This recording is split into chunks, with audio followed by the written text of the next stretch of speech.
Ok, muito boa tarde, começando mais uma edição do programa Papo de Bola, aqui da TVN, aqui de São José, para toda a grande Florianópolis, no sistema NET e no sistema Via Max. Programa desse início de semana, evidentemente, analisando, comentando a rodada, a penúltima rodada do Campeonato Brasileiro.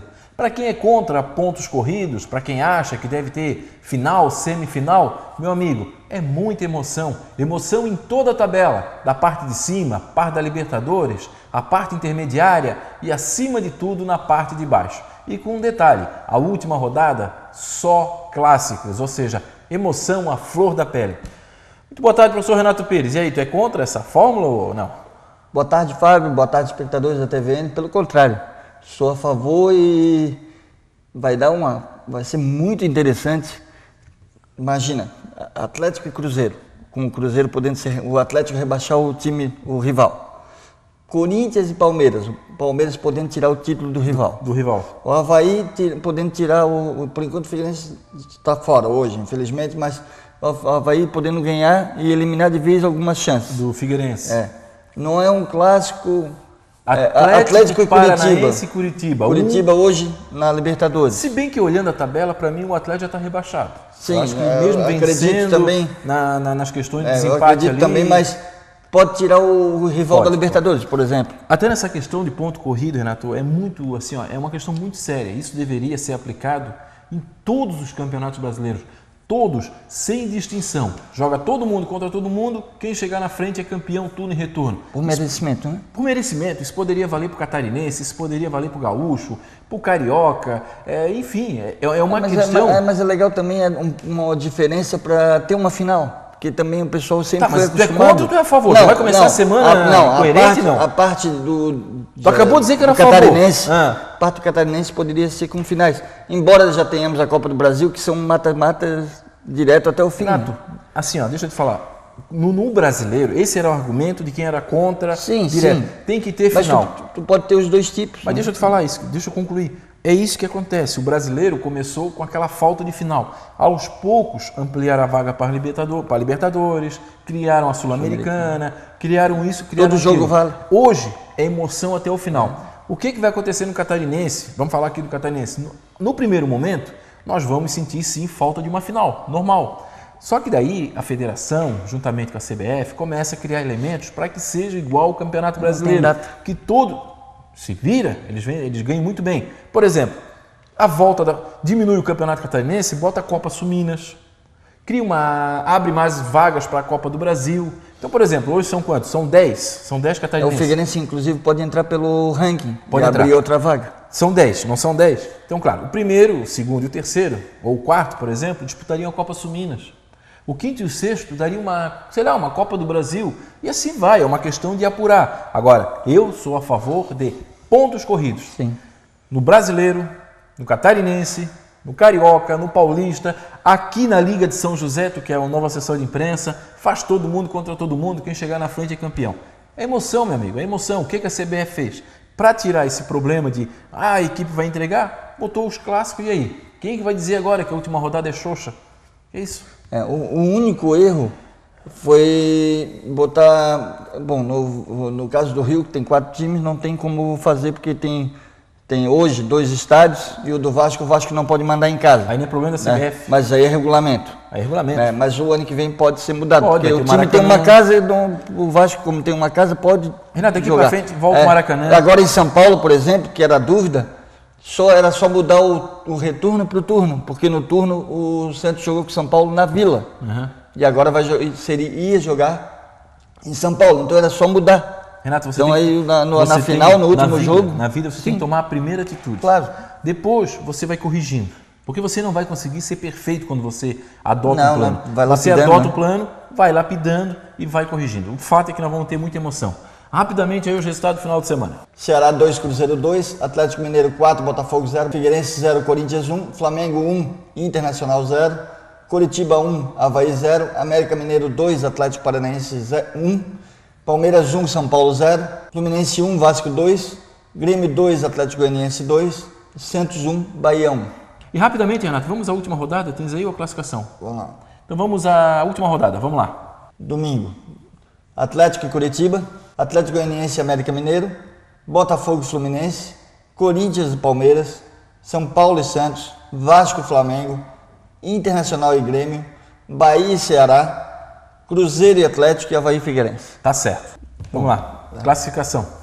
Corinthians em primeiro com 70, segundo Vasco com 68, terceiro Fluminense 62, quarto Flamengo 60, quinto Curitiba 57, Inter em sexto 57 também, sétimo Figueirense com 57, os três com 57. Oitavo São Paulo com 56, Botafogo em nono 55 e décimo Santos com 53. Vamos lá para a segunda parte da tabela. 11º Palmeiras 49, 12º Santos 48, 13º Atlético Mineiro 45, 14º Atlético Goianiense 45, até aí a Sul-Americana. 15º Bahia 43, 16º Cruzeiro 40, 17º Ceará 39, 18º Atlético Paranaense 38, 19º América Mineiro 37 e 20º Avaí com 30. Durante a semana nós falamos aqui, e isso não era segredo para ninguém, de que é um jogo extremamente difícil, era um jogo complicadíssimo para o Figueirense. Por quê? Porque enfrentava, obviamente, o adversário que vinha em luta do título, ou seja, o adversário vinha para vencer o jogo, é um adversário qualificado, a equipe do Corinthians, é um adversário que para mim está com a mão na taça. Veio para ser campeão aqui. Veio para ser campeão. O intuito era esse. E jogou como alguns... Assim, ó, o Figueirense esse ano, a gente já falou isso aqui, que era um time muito bem formado, um time certinho no contra-ataque, um time que jogava com os espaços, uma defesa muito bem montada. E o Tite, que é um técnico que ele falando me dá agonia, né? Do jeito que ele fala, sei lá, não consigo... Mas é estudioso. Tudo bem, pode ser, mas eu não entendo o que ele fala. Mas é um técnico capaz. Isso ninguém vai discutir do Tite. Sim. Por que capaz? Porque ele teve, entre aspas, a humildade de estudar a equipe do Figueirense. É que muitos não fizeram. Muitos não fizeram. Eu conversei com o Celso Rotti lá em Porto Alegre e disse, não me preocupa o Figueirense, eu tenho que cuidar do Grêmio. Tomou 3 do Figueirense. Está fora, não continua no tomou Grêmio. Tomou 3 do Figueirense lá. Não vai continuar no Grêmio. Teve um outro técnico que eu entrevistei também pela Regional e disse que não tinha estudado, perdeu, não lembro agora qual foi. Alguns técnicos começaram a estudar a equipe do Figueirense, o que começa a chamar a atenção. Pô, peraí, que time é esse aí? O que está acontecendo? O Figueirense, mesmo perdendo a vaga para a Libertadores, é a equipe sensação do campeonato. Ninguém vai discutir isso aí. Não vai Porque tirar. Quem lá no começo do campeonato botava o Figueirense como uma equipe lutando pela Libertadores? Não botava, lutava lá pelo rebaixamento, tá sempre pela Sul-Americana, naquele hall de times que podem ser rebaixados. Pode Então o Figueirense é a sensação, nada vai invalidar isso. Só que começou a obter resultados fortes, expressivos, principalmente fora de casa e dentro de casa, com toda aquela dificuldade que o Figueirense costumeiramente teve. O Figueirense não teve nenhuma vitória dentro de casa fácil, foi tudo na virada, no sufoco. E o Tite estudou a equipe do Figueirense. O que ele fez? Ficou atrás, primeiro tempo, deu espaço para o Figueirense, né? Ou seja, não foi para cima, abrindo contra-ataques para o Figueirense, que era o ponto potencial. Então, é um treinador que estudou, é um treinador que avaliou, ele viu os pontos fortes do Figueirense, ele viu o que o Figueirense poderia fazer.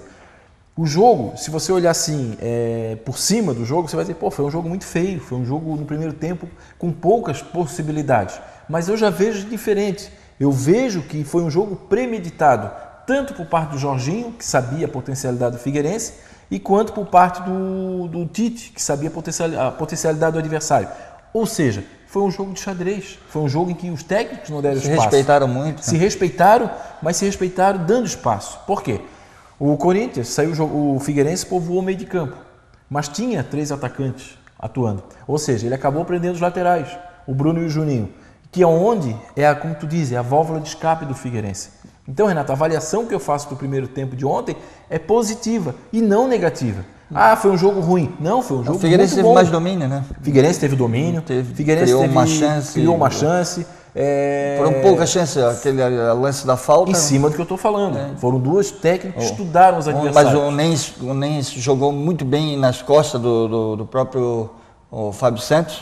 Ali ele achou o espaço que o Tite no segundo tempo arrumou, mas ele achou espaço, só que aí, como o time estava um pouco atrás e o Fernandes não apareceu muito, verdade. Infelizmente ele não apareceu, não deu essa... Ele tinha que aparecer para o jogo, é o 10, é o cara que comanda, tem que dominar o meio campo e não apareceu. Faltou ele Agora aparecer. teve erros também. Eu acho que houve uma precipitação, queimaram a etapa com o Júlio César. O Júlio César visivelmente não tinha condições de atuar.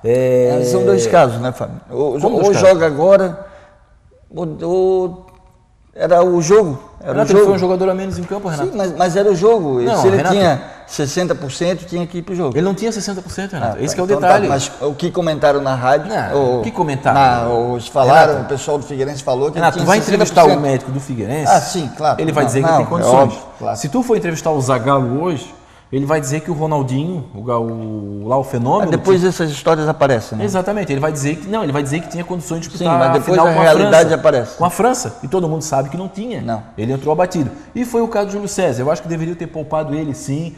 Entra no segundo tempo, de repente, como uma possibilidade, faltou uma comunicação. O Figueirense acabou atuando com um jogador a menos. Quer dizer, e de repente pode ter forçado alguma coisa mais ainda que pode ter tirado ele do clássico. E o lance de perigo de gol foi dele da cobrança de falta. Exatamente, ainda acabou sendo dele, para te ver. Né? Agora, por isso que ele é tão importante. A questão do Alex, por exemplo, o Tite deixou ele no banco. Agora eu já estou pensando... Fez uma escolha, né? Agora eu já estou pensando que foi uma opção dele. Sim, porque o Danilo vinha jogando. Então agora no momento decisivo, não, porque mas tecnicamente claro, o Alex não é banco. Porque o Alex ainda está se readaptando ao futebol brasileiro. Tem um outro, se contundiu, né? Se contundiu, tecnologia, nova tecnologia de comunicação. Isso, totalmente analógica. Eu não vi nada, agora estou vendo lá. Totalmente analógica. Total. Mas o Alex está se readaptando, ele se contundiu também, está voltando aos poucos. Mas não dá para comparar, né? Mas a sonolência do Danilo com o Alex. Agora tem um detalhe, ele é titular. E eu acho que o Tite, tô achando, é o Fábio, tô achando aqui, não tô afirmando. E ele tomou o terceiro cartão amarelo, não joga contra o Palmeiras, então o Alex vai ser o titular. O Danilo tomou o terceiro cartão. E foi proposital o Alex ficar no banco. Ele sabia que o Figueirense no segundo tempo, segurando, iria partir um pouco mais para cima, botava o Alex descansado. Ele botou dois jogadores no lado do campo, no lado esquerdo, e que fez a diferença, né? Embora a jogada fosse individual, porque aí é o imponderável, né? É a qualidade do atleta. Fez uma jogada individual, levou 3 de Figueirense, e aí descobriu o Liedson livre. Por que descobriu o Liedson livre? Porque foi o imponderável do lance. O cara não sabia se ele ia cruzar, se ele ia dar mais um drible. Ele deu um cruzamento e pegou o zagueiro ficar plantado. Não deu tempo. Deu aquele cruzamento certinho, rasante. Cavando no pé, né? Certinho. E não deu para o zagueiro sair. Impedimento? Não, né? Eu vi o lance depois. A impressão que deu, embora no campo, no primeiro momento, pudesse achar, porque ele apareceu sozinho. O jogador, às vezes, quando aparece sozinho, é impedimento. Tem hábito que tem bandeira. Não, mas os próprios jogadores figueirenses não reclamaram. Houve um bochicho. O Wilson reclamou na hora, mas aí pode ser um ar de reflexo. Reflexo. Mas os zagueiros não, ficaram olhando e olhando ele cabecear. Vamos ao intervalo comercial, só lembrando que o programa tem o apoio da Sensato Contabilidade, 42 anos, administração e administração de condomínio na empresa, ela é referência, consultoria empresarial e administração de condomínio. Sensato Contabilidade, 42 anos. E Artimoto. 2 lojas, aqui em São José, em frente ao Shopping Center Itaguaçu e no centro de Biguaçu. Tudo, moto, né, de todos os anos, todo tipo de financiamento para você. Tá precisando de moto? Vai direto na Arte Moto, lá é muito mais barato e você tem aquele atendimento super especial. Eu e o Renato vestimos Tribo d'Água. Onde é que a gente encontra a Tribo d'Água, Renato? O pessoal tem perguntado. Beleza, Fábio, eu quero comprar uma camiseta da Tribo d'Água. Ali na rua Gerôncio Tives, a rua do Shopping Itaguaçu. Na loja 1, a loja 1 da antiga malharia Nossa Senhora Aparecida. A malharia do Pierre, todo mundo sabe. Ali tem toda a disposição, bermudas, camisas, camisetas, bonés. Lá onde a galera vai lá para fazer uniforme de time amador. Isso lá mesmo. É a central. Central. E você encontra lá também a Tribo d'Água. Tem um site, né? www.vivatribodagua.com.br. Intervalo comercial. Então nós vamos para o intervalo comercial e já voltamos com a segunda parte do programa Papo de Bola, falando de Figueirense e falando também de Avaí e a expectativa para o clássico do próximo domingo na Ressacada.